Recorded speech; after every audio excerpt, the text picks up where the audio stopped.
Was I the only one watching this episode thinking to themselves, don't trust that bitch, don't trust that bitch? Oh, see, you deserve what you got.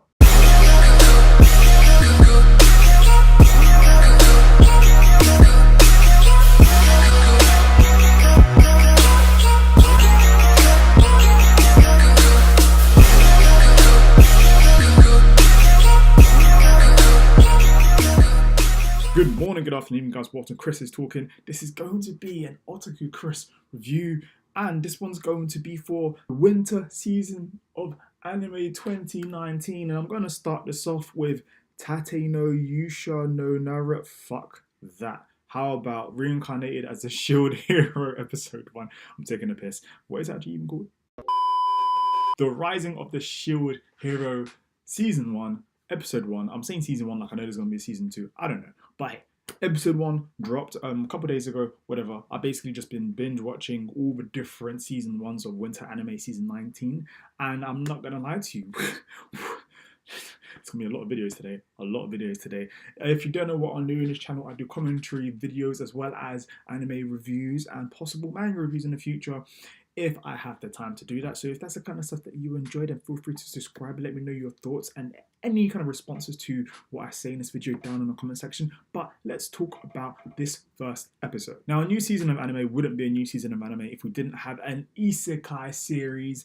And here's the thing, isekai are greatly hit or miss, and a lot of the misses start off good as well, and a lot of their hits don't always start off great, but they become great. But there's always something that keeps you kind of just engaged throughout the episode. Now, this episode was an interesting one for me, an interesting bag. It was extremely obvious where the fuck it was going, but at the same time, I really liked the character, and I liked where the character went at the end of the series, and I liked where the series was kind of going and how self-aware the main character, what is his name? Naofumi, was during certain situations when he started realizing what was kind of going on, and how he's not the most generic isekai main character. That being said, there were a lot of isekai tropes in this. So, for example, having to level up, meeting this really beautiful bunting who's either going to be crazy or crazy, because that's just what girls tend to be in anime. Not gonna lie, but hey, I guess it reflects on real life. And I like the different characters we got to see in this. Why do my hands look kind of weird? What was that about? My hands look huge here. Besides the plot, which seemed a bit, the thing that really did make this story kind of stand out a bit more than a few other series was the main character. I really liked him. I really liked the main character. He was literally, he even said at the beginning, he's a normal kind of guy. Even being an otaku, he's not the generic otaku who's always stuck in his room. Yeah, he was stuck in his room at the beginning of the episode, but he left his room to go to the library. So I like that. I was like, all right, so cool. He's actually just kind of reminds me of myself. I'm normally in my room quite a lot, but then if I need to, I might, check out IRL every now and then just for the sake of it. But because of that, it meant that he extremely relatable to a lot of people who have that same kind of like aren't just one-sided. And because of that, I feel like there's a lot more to him that the series is going to kind of reveal to us as it goes along, especially how he deals with certain situations when he's under pressure or when he's emotional. And even though it was obvious where it was going with the girl taking all his shit, which extremely painful. I was hoping that nothing happened to her and he'd get blamed for it, but it happened to be that she was just a psycho bitch. And I was like, all right, well, I feel sorry for you, bro. But at the same time, I do like the fact that they were like the other main characters who were the other heroes as well, and how it's not just they're all from the same place, or all from Japan. They were all from parallel versions of Japan, and that added like a nice little twist to it as well, because now I'm like, oh, that's kind of nice. I wonder what else is going to happen from their parallel universes, or people are going to appear there, or how does it all work? There's so many questions that kind of came about. So it had a nice Re:Zero kind of feel to it, especially near the end when shit started getting a bit darker. At the same time, it had like a nice amount of humor. The art looks really good. The animation was pretty decent for what it is at.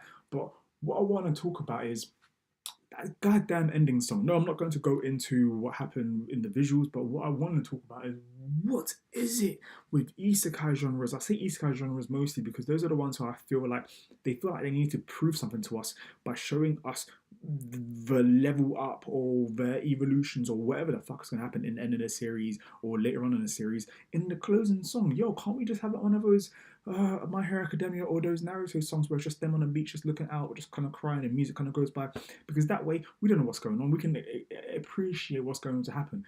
I guess because of how isekai series, as I said, are hit and miss, people do kind of feel like, is there a point watching it? Should I watch it? But at the same time, I'm just kind of like, and I don't know why, but I feel like maybe that might be the opening. So I don't know. I don't know. So that was the only thing that kind of really, really bothered me. This is a shonen series, so it's going to have shonen tropes. I'm not going to point out and nitpick. That's what it's called. All the obvious things that kind of would like, oh, that's obvious. It's a shonen, so it's clear where it's going to go. He's going to level up, blah blah. But I do like the dynamic that he is separate to the other three, and the other three are the main heroes, and that he's been looked down upon. So now his journey is just going to be pretty much stress for the rest of the season. But I do like that he didn't become a little bitch and kind of hide away, and he's like, you know what, forget it. Tell people about me. And because of that, I feel like that's going to add something to the series that will just kind of continue on. I do like at the end they brought this whole slaves kind of thing to it. I was like, oh, and how it was kind of interesting. Well, I say kind of interesting. Why did he not question that weird guy with that weird smile who you definitely should not trust in anime series, when he was like, oh, this slave under a spell where they can't basically go against you and they will literally follow you and like, they can't go against you basically, which is something that the MC needed to have, because after being betrayed by that by that isekai, I thought, no, she finessed him, and I saw it happening. Do you think that's what happens when people are in relationships, and then people from outside relationships are just kind of like, yo, you know, you don't need to buy her that Marc Jacobs bag. Okay, them Louboutins don't need to be okay.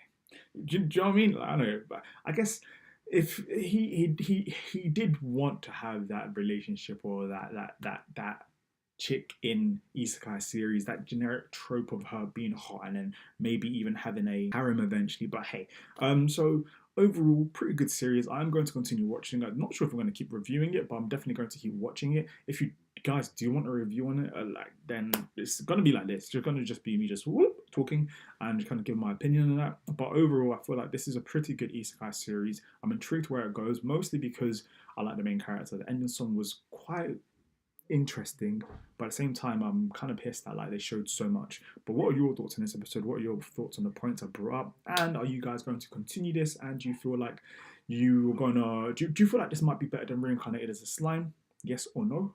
Let me know. And don't worry, those of you who are watching my Reincarnated as a Slime anime reviews, that's going to be coming back Monday. So far, I'm gonna just catch up because I was a couple episodes behind. So all good, all good, all good. I hope you guys have had a great 2019 so far. See you guys soon. Chris, we'll be talking.